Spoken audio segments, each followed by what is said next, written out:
Ladies and gentlemen, a very good afternoon to you all and welcome to our discussion on eliminating TB in 2030, accelerating innovation and collaboration to ending TB in Southeast Asia. On behalf of the Forum Stop TB Partnership Indonesia, allow me to thank you all for being here this afternoon. This event is co-hosted by the Government of the Republic of Indonesia, the Government of the Democratic Republic of Sri Lanka, the Government of the Republic of Maldives,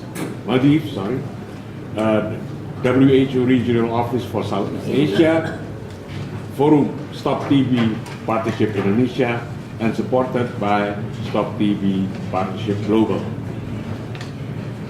Being held on the sidelines of the high-level meeting on TB at the UN General Assembly, the utmost importance of multi-sector collaboration rings loud and clear. Partnerships are essential if we want to create innovation breakthroughs that will escalate existing efforts to end TB. So to start with, allow me to invite Mr. Arifin Panigoro, Chairman of the Forum Stop TB Partnership Indonesia, to deliver his welcoming remarks and set the stage for us this afternoon. Mr. Panigoro, you have the floor. Thank you, Ambassador Rizali.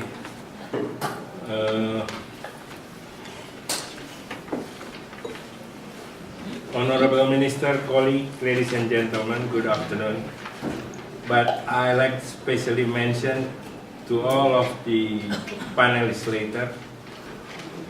Especially, I like to mention here Her Excellency Puan Maharani, Coordinating Minister for Human Development and Cultural Affairs, Republic of Indonesia. We have also, as usual, Dr. Poonam, Lucica, Excellency, Menteri India. Minister of Health, India.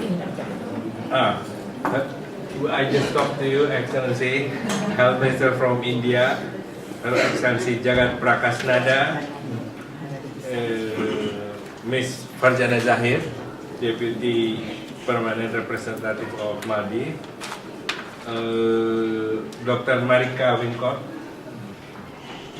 Vanessa Condelas, Jack Peters, my friend Johnson & Johnson, Irene Cook, and hopefully later Lucica will take care of the panel. I am Arifin Panigoro, Chairperson of Stop TB Partnership Forum. It's my great honor to welcome you to this side event. As we gather here today, fresh from yesterday's first ever high-level meeting on TB at UNGA, the urgency of tackling TB from all sides has become clearer than ever. Please allow me to begin my intervention by reiterating the fact TB is the 9th highest cause of death worldwide and the leading cause from a single infectious agent. Resolving TB has long been a major obstacle in resolving development challenges. The Sustainable Development Goals set an ambitious aim for ending TB in 2030, as it builds upon the unfinished target in the Millennium Development Goals.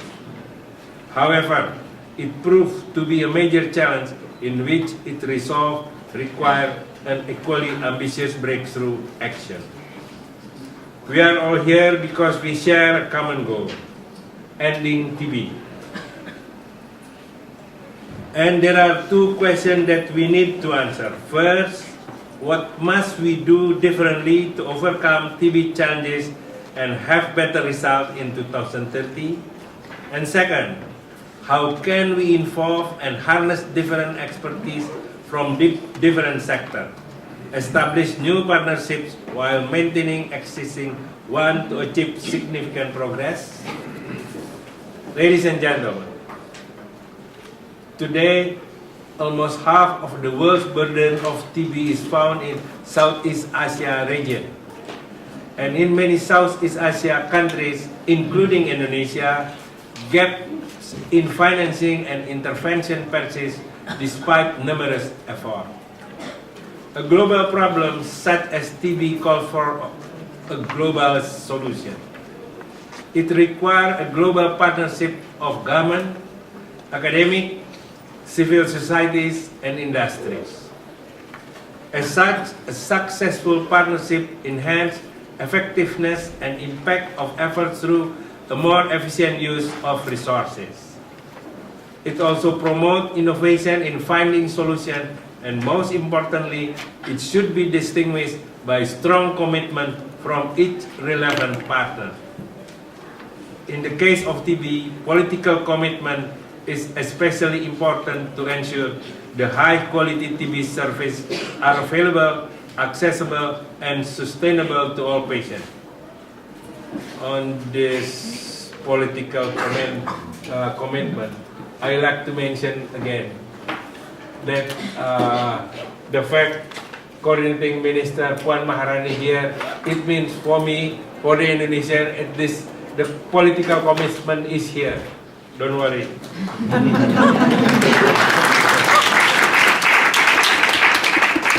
Ladies and gentlemen, today I am here as a representative from civil society. However, I have spent most of my career as a businessman.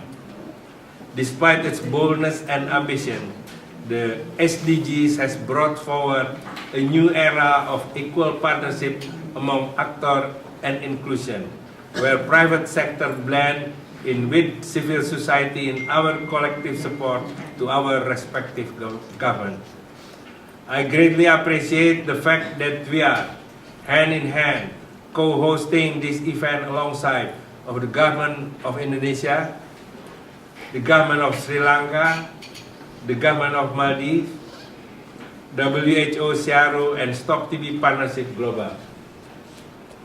It's my sincere hope that this equal, collaborative spirit is the spirit will be and continue to be the backbone of all effort to eliminate TB. Controlling TB has certainly been a process not without challenge, but it's those challenges that give us space to learn from each other. I hope today's event will always remind us as the power of our collective work for a world free from TB. Thank you.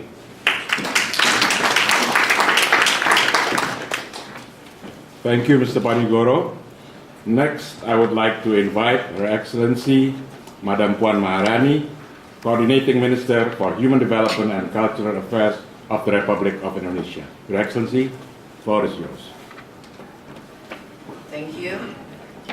His Excellency, Minister of Health and Family Welfare of India, Permanent Representative of Republic of Maldives to United Nations, Excellency, the Chairperson of Forum Stop TB Partnership Indonesia, the Regional Director of WHO SEARO, the Executive Director of Stop TB Partnership Global, the Chief of Staff of Global Fund, the Head of Global Health and Healthcare Initiative of World Economic Forum, the Head of Global Health of Johnson & Johnson, Senior Deputy Assistant Administrator of USAID Global Health Bureau, distinguished guests of the meeting, it is an honor to stand before all of you this afternoon. We are here today because all of us know that TB has never been a simple and easy problem. TB has persisted throughout the decade of MDGs and it remains a development barrier in the SDGs era, especially in countries where poverty remains and where access to quality health care still exists. Ending it by 2030 will require a major breakthrough in health as well as in other sectors beyond health. Considering this condition, it is accurate for us to say that this occasion where the world comes together to reaffirm its commitment to MTB is one key point which we must capitalize on. Today, we are still facing a threat caused by the existence of tuberculosis. TB infects approximately 10 million people worldwide and killing about 1 million each year. The highest burden is born in low and middle income countries, with 1/3 of the world burden of tuberculosis is found in the WHO Southeast Asia region.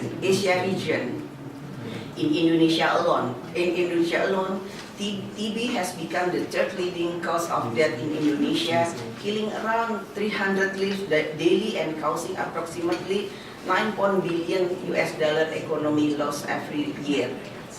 The government of Indonesia acknowledged that political will and leadership has to be positioned in the forefront gate of action. At policy-making level, TB is in the President Priority Program, as well as in the National Midterm Development Plan. The National Plan is further translated into TB District Action Plan, encompassing a roadmap to eliminate TB. We aim to have all districts develop their own action plan, paying close attention to areas with high TB burden as performance indicators of district leaders' TB. Alongside the district action plan, the imperative of health system strengthening is conducted through the inclusion of TB indicator in the indicators of minimum service standard to be attained and maintained by local government to ensure the quality of TB services. Realizing the influential impact of promotive as well as preventive approach to break the chain of TB transmission, we incorporated TB into the Healthy Indonesia program through the family approach, which highlight community and family empowerment to prevent, detect, and assist in providing the correct treatment. This is also integrated with improved surveillance system in both passive and active case finding. Despite the progress, we all know that not one institution can work alone. In our common pursuit of MTB, sustainable partnership among different actors must be our common priority. Multi-sectoral approaches like the public-private mixed approach need to be further applied and more intersectoral stakeholder engaged. And in addition to ensuring creation of enabling environment, government must acknowledge that identification of a sustained funding mechanism which mobilize domestic and private resources is perhaps the breakthrough we all need to end TB by 2030. As of 2017, it was estimated the required financial resources is approximately $185 million. 80% of the budget still rely on international funding support and 53% remain unfunded. These highlights show the significant funding gap, which therefore requires innovative ways to bridge the gap and to ensure TB elimination. Ladies and gentlemen, I would like to close my remarks by underlining the strategic value of partnership and how our joint effort will be vital to amplify every stakeholder role and strengthening coordination to ending TB epidemic. That said, providing the enabling environment towards TB elimination by 2030 would need a strategy which involves sufficient resources, effective surveillance system, adequate investment in technology and research, community and cross-sectoral engagement, and ultimately, the most important, enable strong political will and leadership. Orchestrated TB effort will require all elements and all levels to work hand in hand. Let us all show strong commitment and willingness in taking concrete action to ending TB. I hope this meeting can catalyze collaboration and innovation among relevant stakeholders and even to a wider audience. Let this be a momentum for us all to further establish and cultivate the vital role of partnership across of all our effort to end TB. I thank you.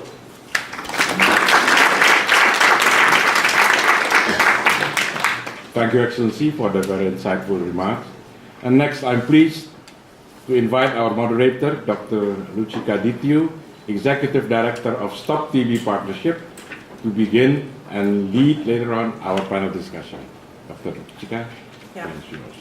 Thank you very much. It's a great pleasure to be here in front of everybody. I will not go into what all protocol observed, all the leaders here, Madam Senior Minister, Coordinator, and Minister Nadda, Minister Nila, Mr. Arifin, Poonam, everybody, thank you so much for being here. I think the room represents represents two things. On one hand, the leadership, and it shows great political commitment from two of the countries that I am very happy to see, and I hope they will lead into the global movement towards TB, because our countries with high populations, a lot of challenges into the health sector, but also high commitment towards TB, high burden, but high commitment as well. The other thing what represents here is an amazing mixture of technical, political leaders, civil society, and especially private sector. And I want to recognize Mr. Arifin Panigoro here and the Stop TB Partnership Indonesia, but your personal leadership. As I said the other evening, there is, everyone says, what's in it for me? For you here is nothing more than probably you sleep well at night, that you know you put your power and your image to serve people, because you are coming from a sector that has very little to do with TB, and you are representing here the private sector together with YAC, but we are looking into strengthening this approach and strengthening the type of engagement that you bring from Indonesia globally as well.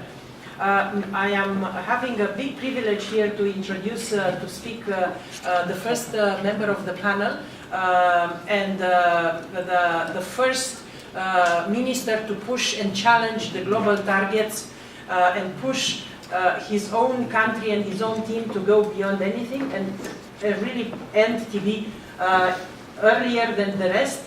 I know it's not easy, but I know you are an amazing human being and an amazing leader. So Minister Nadda, please. Excellency Madam Nila Malik, Minister of Health from Indonesia, Her Excellency Puan Maharani, Coordinating Minister, the Regional Director of Southeast Asia region, Madam Khetrapal Singh, Mr. Arifin Panigoro, who is actively participating in Indonesia's tuberculosis eradication and elimination program. Ladies and gentlemen, it is an opportunity again for me to share what India is doing as far as tuberculosis is concerned. Many who are sitting here in this deliberation were also present yesterday in the SEARO luncheon meeting. So maybe it may be sounding them a repetition, but the initiatives taken by the Health Ministry of Government of India, I would like to share with you. First of all, as we all know that, first of all, I would like to thank Indonesian government for taking this initiative and hosting this meeting, and along with Maldives and the other Stop TB, Lucica, I forgot, I'm sorry. She's leader to fight tuberculosis. So all together are working how to accelerate the eliminating tuberculosis. And as Mr.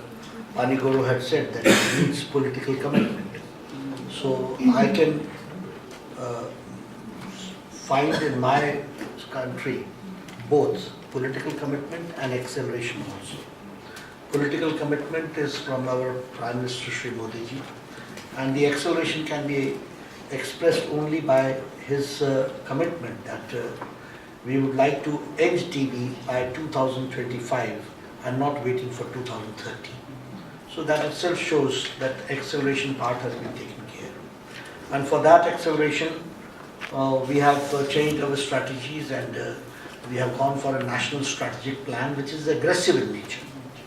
And for that also, as I have told, that we have increased our funds, and on the whole, in years to come also, but in 1 year the increase has been 54%. So that is one important aspect, because when you talk about accelerating the detection part, it has to be done and you need funding for that, so that we have done. A very ambitious plan, as I yesterday also discussed with you, was Ayushman Bharat, which has got twin pillars. Number one is the preventive and the promotive healthcare, and the another is the curative part, which we are taking. As far as the curative part is concerned, right from detection, surveillance, detection, and management of the treatment, all is funded by Government of India, government state funds, and the individual has not supposed to pay even a single pie for it. That is the first commitment which we do, and it is funded by the Government of India. As far as the Ayushman Bharat is concerned, we are converting our all sub-centers and primary health centers into wellness centers. And with that, we are trying to go for a universal screening and early detection at the age of 30 of all individuals. And this year we have been last year we were able to convert 2,500. This year we are converting 15,000. And in next 3 years we will be converting 40,000 primary health centers and sub-centers into wellness centers. So by 2022, 150,000 PHCs and wellness centers will be converted into, the sub-centers will be converted into wellness centers. And we are going for early detection at the age of 30 for hypertension, for diabetes, for cervix cancer, for breast cancer, for oral cancer, and tuberculosis, leprosy as also included in it. So early detection, as far as this part is concerned, we are taking care. As far as the diagnostic part is concerned, you will be happy to, I'm happy to share with you that we have 700 districts in the country. And now we have more than 1100 gene expert machines which are in place. So the bigger districts have got 2 or 3 gene expert machines, but at least every district has got a gene expert machine. And while we are going for detection, I would like to also share with you that we are going at the very first step. When a person is detected with tuberculosis, we put him for the universal drug susceptibility test at that very point, so that he does not go for a treatment, and then when there is no outcome of the treatment, then he is tested for UDST. So we, along the moment he is tested for tuberculosis and it is positive, he is tested for UDST test also, and that is how we are working and trying to see to it and address that issue. And as far as we have also developed a TrueNat machine, which is indigenous, and this we are now installing at the block level. So block is the each district has got 5 to 4 blocks, 2 to 3 blocks. So all blocks will have a TrueNat machine, so that we do the UDSC test along with other tests at that very point, so that we accelerate our detection and we give them the treatment also.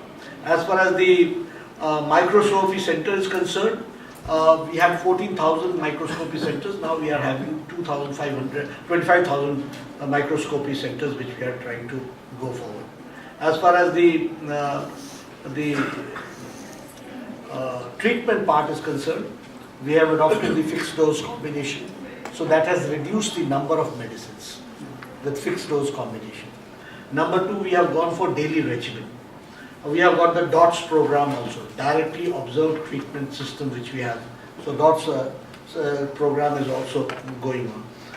For drug resistant TB, we have introduced the shorter regimen of bedaquiline also. So that is one thing. Engagement with private sector has been increased and notification has been made compulsory. And the drugs are put on H1 schedule, so that every pharmacy keeps a record of it. And the private sector doctors, it has become mandatory for them to notify the tuberculosis person. We are also incentivizing the doctors by giving them for detection of tuberculosis 500 rupees and 500 rupees when he completes the treatment of that patient. And when the patient is free of tuberculosis, another 500 is paid to the doctor, so that there is an incentive for him to go